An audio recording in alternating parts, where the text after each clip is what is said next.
young girl in India, an old teacher from China, an ancient map joined together after 500 years, and 5 keys hidden across 5 countries, the only way to open the Library of Infinite Wisdom.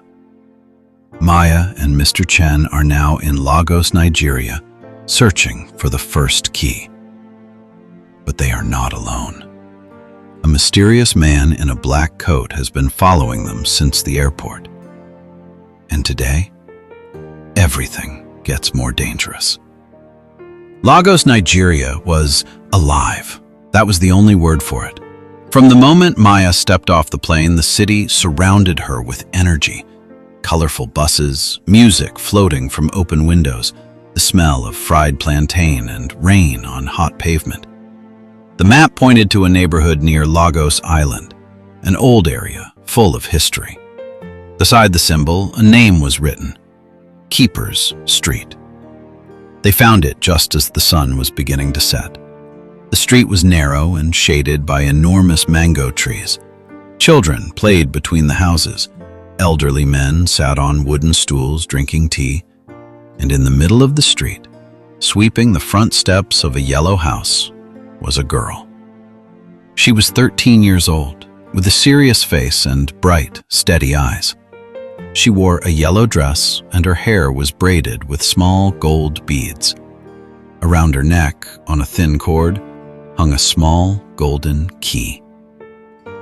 She looked up at Maya, and her eyes widened just slightly, as if she had been expecting this visit. Her name was Amara. Amara listened to Maya and Mr. Chen carefully. When they finished explaining, she was quiet for a long moment. "My grandmother gave me this key the day I was born," she said.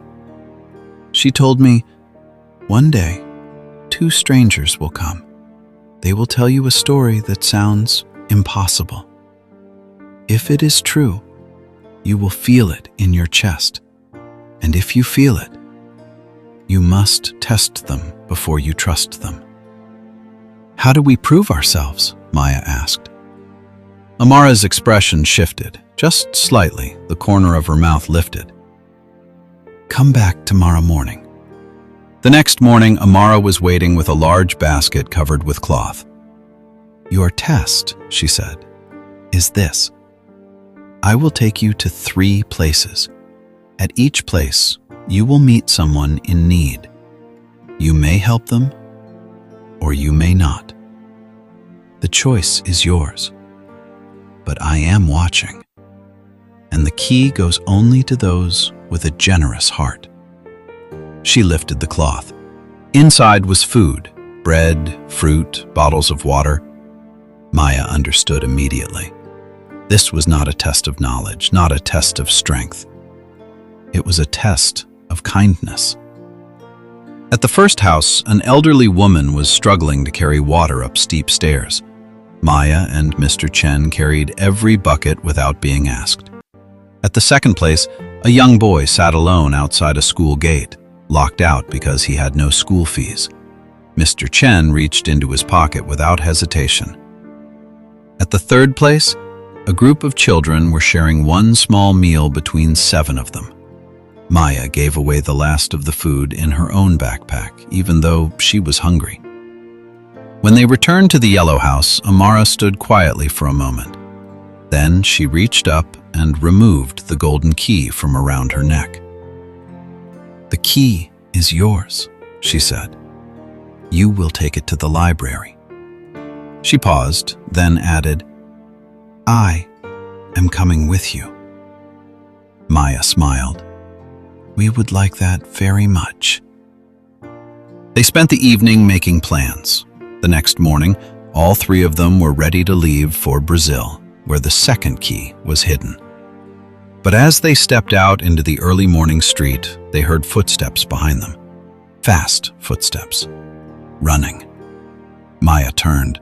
The man in the black coat was rushing toward them. He was holding his phone up, pointed directly at the map pouch around Maya's neck.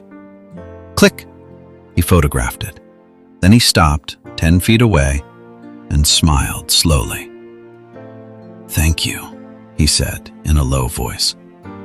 "Now I know exactly where I am going. I will find those keys before you do, and the library and everything inside it will be mine." Before any of them could speak, he turned and disappeared around the corner. True strength is not found in the body. It is found in the heart. The most powerful thing a person can do is choose to be generous, especially when it is difficult, and especially when no one is watching. Now, let's learn some important words from this story. Listen carefully. Guardian, meaning a person who protects something or someone.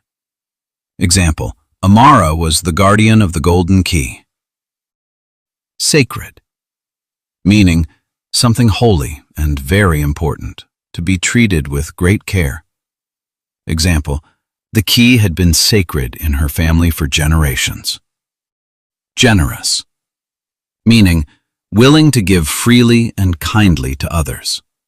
Example, the most generous gift is one given without expecting anything back. Prove, meaning to show that something is true through your actions. Example, Maya needed to prove that she was worthy. Worthy, meaning good enough or deserving of something special. Example, only a worthy person could receive the key. Excellent. You're learning not just words, but the meaning behind them. Keep listening, keep practicing, and your English will grow naturally. Now, let's practice speaking. Listen carefully and repeat after me. The city surrounded her with energy. The city surrounded her with energy. If the story is true, you will feel it in your chest. If the story is true, you will feel it in your chest. This was a test of kindness. This was a test of kindness. The key is yours. The key is yours. He turned and disappeared around the corner. He turned and disappeared around the corner. Great job. Practice again, and you will sound more natural every time. Tell me, if someone tested your kindness today, would you pass? What is one generous thing you did recently, big or small? Share it in the comments. Your story might inspire someone else. The man in the black coat has a photo of the full map.